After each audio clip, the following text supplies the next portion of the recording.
And welcome back, everybody, to the arena. And as you can see in the blue corner, we've got two rooks. So there's plenty of ECM going on in that corner. They also brought a double damnation and then some other assorted gear. And for Weekend Warriors, we have a massive amount of DPS from a triple Nighthawk, double Loki, and 3 Jackdaws. This is a very, very high DPS but relatively short range setup. And I feel like Warlords predicted that something like this was coming because Warlords has warped their entire fleet in at 50, but Weekends also predicted that they might need to be close, and they brought everything in at 0. Yes, that is something that struck me in the eye straight away as well, and I'm looking forward to this particular brawl that we are going to get on our hands. Just look at those Lokis. What kind of Lokis do we have here?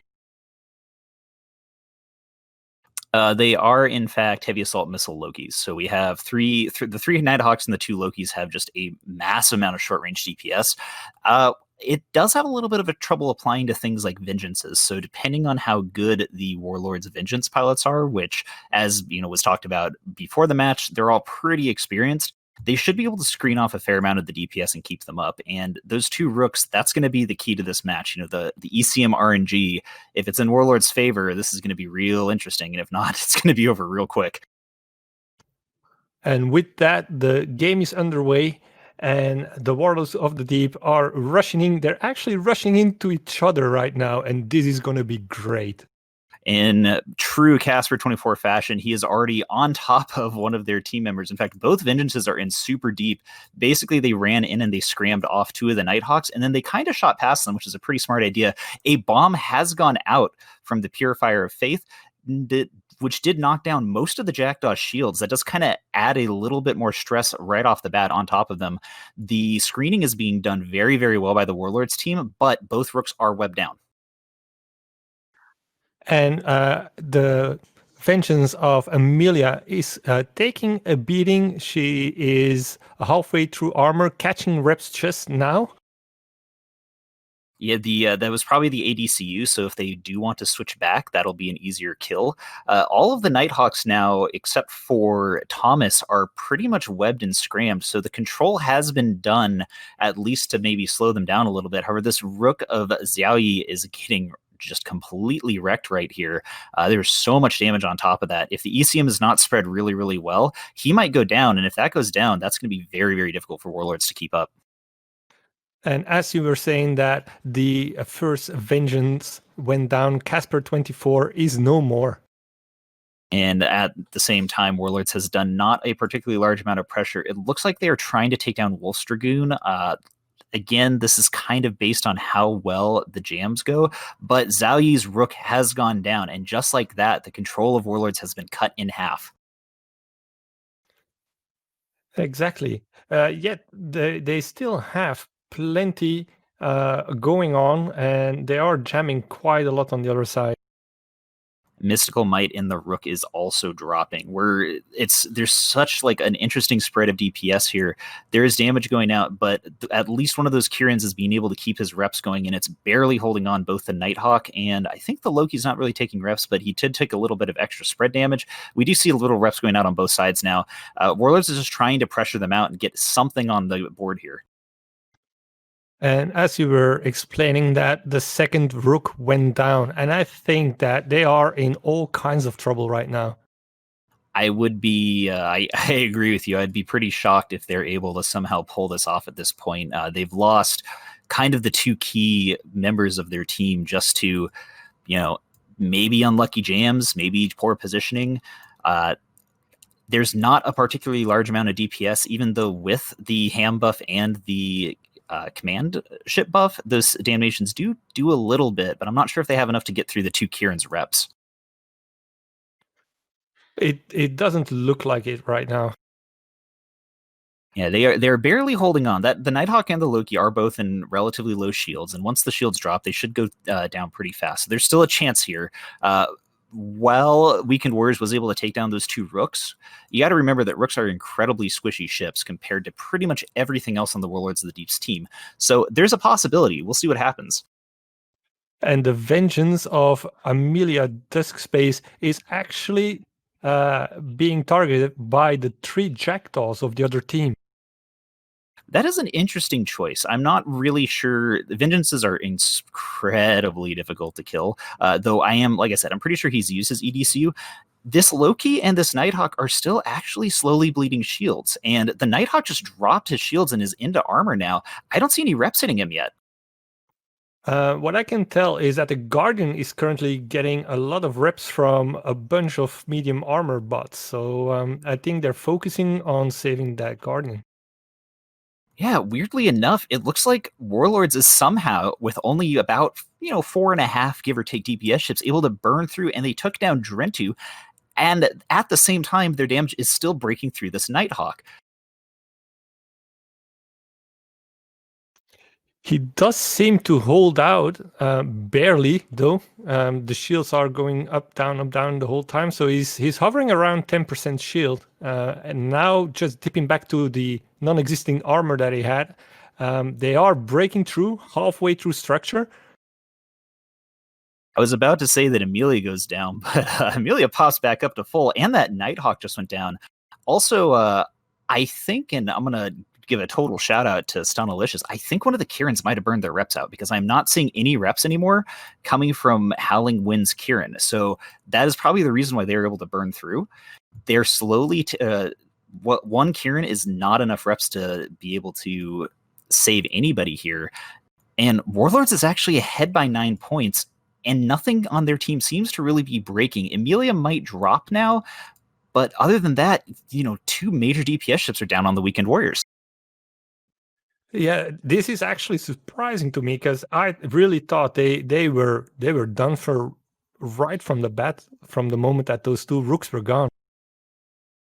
It looks like Howling Wind is actually repping now, so maybe he just forgot to turn his modules on, but Thomas Rippentus is dropping quite quickly, and they might be trading a Guardian, though, for a Nighthawk. We'll see if Lucas Kwan's able to hold out. While he is a relatively storied AT pilot, there is a certain amount of nothing that you can do when you are tackled and getting blasted by an entire enemy team. Yeah, he's burning away as far as he can right now. Let's just hope he remembers the tournament limits. Well, it's not going to matter. He did get taken down, but he survived long enough to get for them to get another Nighthawk down. So this has kind of turned into maybe a little bit of a DPS race. Warlord still has a 4-point lead, though it is very, very likely that they are at the very least going to lose that vengeance, which will tie this up. For those of you who don't know, if there is a tie when the timer runs out, we go into something called reverse tie-dye, where everything starts going faster, which, that could be really interesting. Well, it depends. I don't think we're gonna. I don't think we're gonna make it that far, actually.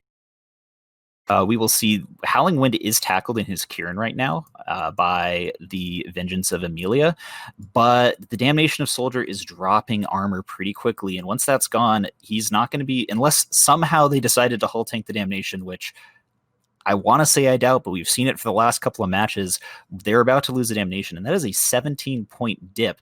At the same time, this Nighthawk of Hansi is also dropping really, really low. So the spreading of the DPS by Warlords is really pressuring these 2 Kirans. However, they do lose the Damnation. We'll see if they're able to trade it for the Nighthawk, which would keep them ahead by just a little bit here.